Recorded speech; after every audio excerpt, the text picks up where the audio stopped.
Okay, so for the next card, we're going to use another one of the Seamlessly Endless designs. So with this card, I wanted to use this fun mesh because it was kind of fun and funky and went along with this kind of cool and fun and funky design. So with this pattern paper, there's really, you can go in a couple different directions.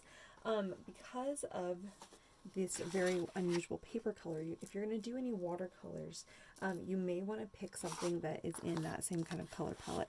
So you can either do something in black and kind of do like your tone on tones in black, or you can kind of pick this unusual kind of green, kind of mint color. So what I'm going to do here is I'm going to pick out the color here. I think it's this one. Actually, I already know ahead of time that it is. But when you're testing, this is watercolor paper. You can test on the back there to see if it's the color and see if that'll match. That'll match great. And you can always dilute the color out over here if you, with a little bit of water, if you need it to be like a lighter shade, which also would work out wonderful. So this is kind of a fun and kind of a scattered kind of card. And a pattern, I really like it. So I'm going to kind of follow in kind of a similar kind of direction here, but keeping it kind of fun and kind of artistic because I just kind of enjoy that. And I'm kind of loosely laying down some color here just to kind of keep it kind of fun. Okay. And I know I'm going outside the lines here, but I'm kind of doing that on purpose. All right. Okay, so I'm just going to kind of leave that as is. If you want to go in and do more pristine watercoloring, I encourage you to. I'm just going to kind of lay down just a little bit of color kind of here and there. All right? Okay. So now, again, you can leave it totally black and white if you don't want to do any watercoloring, and that's okay too. All right, so now we're going to go ahead and lay this right on the black here. Mount that on there. Double-sided tape on all four sides of that. I'm going to go ahead and lay that on right here. Giving ourselves about, I would say there's about 1/8 of an inch border on all four sides, if I were to guess.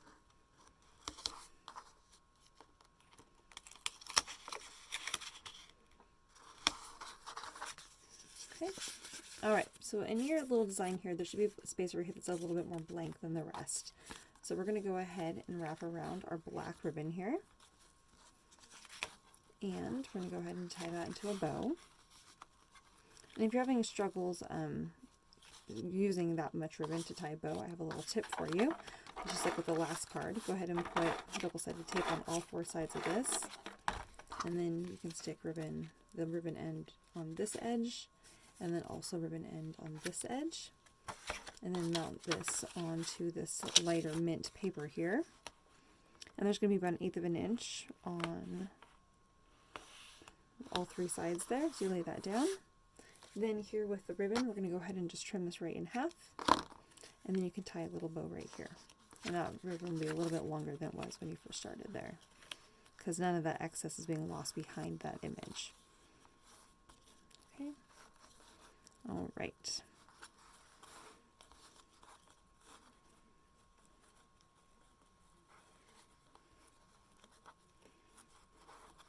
I love this ribbon because it has a little stripe in it, which kind of goes along with this kind of feeling of the card anyway, which I really like. I'm going to go ahead and just trim that down. I like doing these diagonal edges even if I'm not great at it.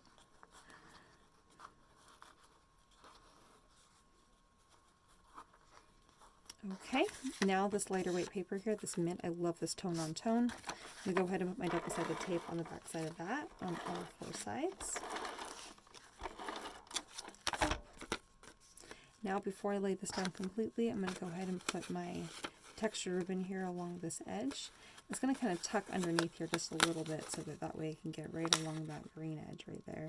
I'm going to tuck this around this edge. I know that paper is kind of lightweight, so work with me here. And this edge here, we're going to go ahead and trim this. I'm going to fold this back and tuck that around. I'm going to put some double-sided tape right on that mesh part so that that part is still sticky now. And then we're going to go ahead and lay that right here on the card. You get that fun mesh there at the bottom. Oh my gosh, I love this card. Oh, this is really cool looking. I really like that. All right, so on the inside, since we have a little bit of this mesh left, sometimes I'm like, oh, what can you do with that? So I'm going to go ahead and just trim this edge so that it's straight. And interestingly, I'm just going to go ahead and trim this in half here. And I might put something maybe just along the bottom here. and bottom. I think I'm going to do top and bottom. Probably before we pop, I'm putting double-sided tape down. I'm just going to press this in place because it's an easy stick.